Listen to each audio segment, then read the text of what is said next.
Hey guys, ఈరోజు నేను మీకు ఒక మంచి ట్రిక్ చెప్తాను. సో ఈ ట్రిక్ మీరు ఫాలో అవ్వి ఏ పచ్చడి చేసుకున్నా సూపర్గా ఉంటుంది.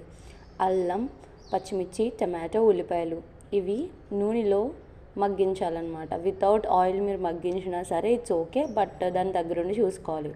అండ్ ఈరోజు నేను బీరకాయ పచ్చడి చేద్దాం అనుకుంటున్నాను. సో కరివేపాకు, పుదీనా కూడా మ్యాండేటరీ అనమాట టేస్ట్ కోసము. సో ఇవన్నీ కడిగి నీట్గా పెట్టుకున్నాను.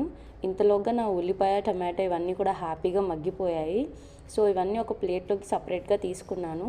అండ్ బీరకాయ, కరివేపాకు అండ్ పుదీనా ఇవి చాలా జాగ్రత్తగా ఫ్రై చేసుకోవాలి, బికాజ్ ఆకులు అనేవి మాడిపోకుండా చూసుకోవాలి. మా ఇంట్లో నువ్వుల నూనె చాలా ఇంపార్టెంట్ అనమాట.